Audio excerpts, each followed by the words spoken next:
Os traballadores do sector da alimentación da provincia de Pontevedra volven estar chamados á folga. A CIGA convoca novos paros pros días 12 e 13 de xullo. E lamentablemente o bloqueo que ten este convenio, como dicía o meu compañeiro Iván, é fundamentalmente o tema económico e o tema de reducción de xornada, non?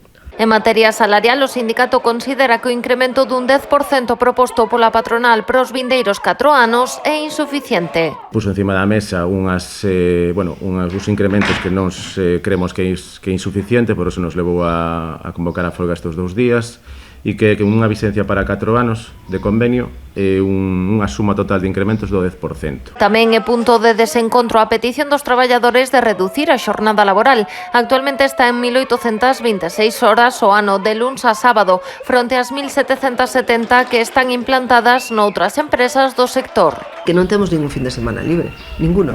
Entonces, nós o que lle pedíamos era 6 fines de semana de calidade, porque entendemos que se pode repartir ao longo do ano esos 6 fines de semana para que as traballadoras e traballadores nos podamos turnar en diferentes quendas e podemos descansar ese fin de semana a calidade. Non están por la labor e o único que se nos dá é un día máis de vacaciones e un sábado para todo o ano.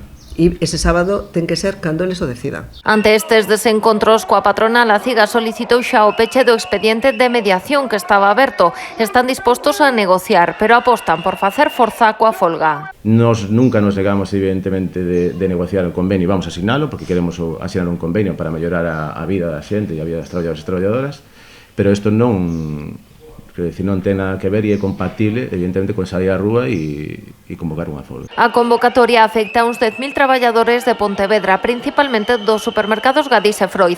Dende a CIGA aseguran que moitos empregados están xa a recibir presións para que non secunden o paro. O obxectivo do sindicato é pechar todos os supermercados destas firmas.